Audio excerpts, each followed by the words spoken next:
Once upon a time, there was a prince who loved a princess that was cursed to be a swan, but he betrayed her and declared his love for another woman.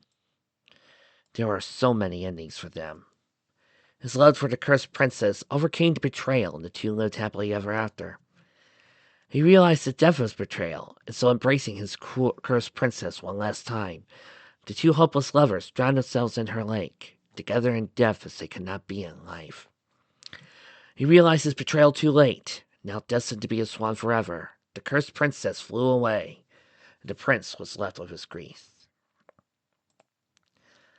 A sea of nothingness, everything blissfully empty. Fakir sighed in relief.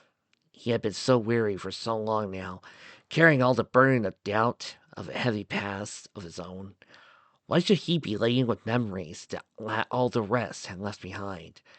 Memories of a vivacious red-haired girl who left smiles in her wake. The dream of transforming himself in order to transform her had given him hope. But it was too hard to grasp on hope on its own. It had all just been despair in disguise. He clung to despair as if he could not bear to part with it. He would give everything away and hold fast to this despair. It was easier than trying to grab at an impossible hope. Duck would be happy in any case. He could finally rest. Yes, there was no other way but this. He let all concern, all hope, all desire slip through his fingers with a grateful sigh. He did not even feel a flicker of concern when malicious, inhuman red eyes peered down at him and cackled in triumph. Duck grabbed whatever it was that was making the horrible noises and threw it. She heard the clink of metal hitting a wall and the disgusted twang of abused gears. Her eyes flew open. She'd just broken another alarm clock, hadn't she? And how she was going to afford a sudden realization interrupted her interior monologue. Her cry, as well as a painful lump thump in her body, made falling out of the bunk bed and onto the unforgiving floor, could be heard well into the hallway. Pete and Little must have been standing outside her door, shaking their heads in disbelief as her useful antics continued as regularly as clockwork of the not abused variety. Because the next thing she heard was Pete's voice calling out, "We're going on ahead then, Duck!" "I'm sure you won't be late for auditions for Sleeping Beauty today. There's no way you'd be late and miss out for a role that would be hopelessly impossible for you, and then finally depressing. Good luck, Duck! We'll see you later!" called out Lily in a cheerful, breathless greeting. Oh no, Duck had completely forgotten about the auditions of this morning. Of course, she was still in the apprentice class, so there was no hope of her being cast as Princess Aurora or even one of the fairies. But she desperately wished that she could be one of the princess's attendants. She wanted to be a part, even a tiny consequential part, of such a beautiful ballet, especially after seeing the breathtaking performance of, that was funny. She could have sworn to her class had gone to see a famous ballerina perform Sleeping Beauty. Something terrible had happened. But when she tried to focus on the memory, no matter how hard she tried, she couldn't remember any of the details. She had a sudden flash of a dark-haired boy who insulted her as she struggled to perform a pas de deux. No, she had struggled. He had been graceful. But that was all. Weird. Really weird. She had no idea who he was. Oh, but she didn't have time for this. Dancing through her morning routine, Duck sped out the door, and the girls stormed for the ballet at full speed. As Duck ran, something thumped rhythmically against her breastbone. She fished out a pendant from her blouse. Okay, even weirder. Has she always had this pendant? She didn't have time to think about things like this. The auditions were this morning, and she was late. Of course she didn't make it on time. And of course the instructor reamed her out for missing tryouts. And of course she had to clean up the practice room for all the blunders she made during lessons. Duck loosed a gusty sigh as she mopped the already glittering wooden floor. Why didn't it feel like she mopped the floor a million times? Oh well, no doubt she had, the way she kept messing up in class. She sighed again and leaned the mop against the bar. As she looked out of the room idly, her eye was caught by a glint of red in the mirrors that lined the room. It was the pendant that she had noticed this morning. She picked the stone up and looked at it again. For some reason she couldn't quite understand herself. Duck was sure that the stone should be brighter. The bright scarlet of flesh blood, not old, and more translucent, glowing almost with an air light. A smooth, perfect oval suspended from a pure gold chain. But it was not. Instead, the pendant consisted of a large, dark crimson teardrop that looked more like a drop of clotted blood than anything else, hanging from a tarnished silver chain. It was perfectly opaque, except for when the light hit it just so. It then reflected a warm, rich red so beautiful it seemed to call out to her heart. She stared at it curiously for several moments. As her fingers closed around the stone, Duck could have sworn that the thing pulsed like a heart in her hand. A little unnerved, she dropped the pendant and it slipped under the neck of her blouse, nestled in the hollow of her collarbone, as it was meant to be there. Her cleaning duty entirely forgotten, Duck pulled out the stone again, mesmerized it. It was important. Duck knew it was important, but she couldn't figure out why. She clutched her head in frustration.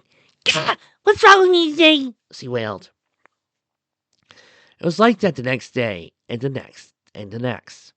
The oddest things, like the pendant around her neck that she unaccountably felt she could never take off, a rosy lamp in the bedroom, a blacksmith shop, would leave her heart aching, feeling that she should remember something, something important.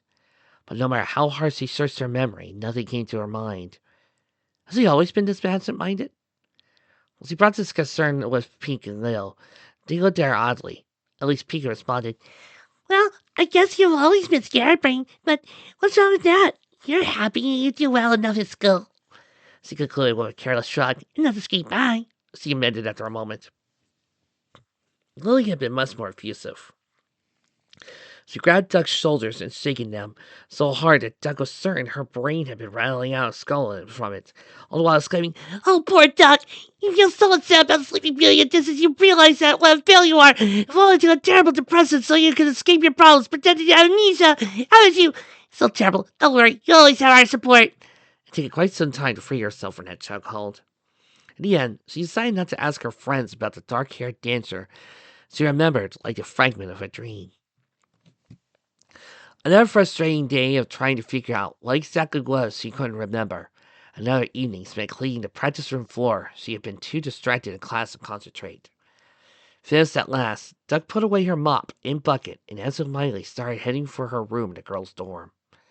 Before she realized it, her feet were taking her out of the academy campus, past the town square.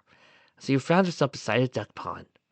For some reason she couldn't explain, it always made her feel calmer being here. She had a sudden visit of a black-haired boy sitting on the pier as she looked back at him from the middle of the pond. Just as swiftly as it came, the flash of memory was gone, and she was sure she had again lost something important, something she treasured. Duck wandered about the woods near the pond, lost in thought, and, after much fruitlessness meandering, both mental and literal, found herself to be lost in fact as well. She had no idea where the center of town was. She was so turned around. The trees were close together and so high, she couldn't see the walls of the town rising up around her, or the church tower with the distance to give her any sense of direction. To put it all worse, she couldn't remember what you were supposed to do if you got lost. Were you supposed to stay put? Wander around? Well, since it was wandering around that got her lost in the first place, maybe more wandering around would help her find her way out, she concluded in typical fashion.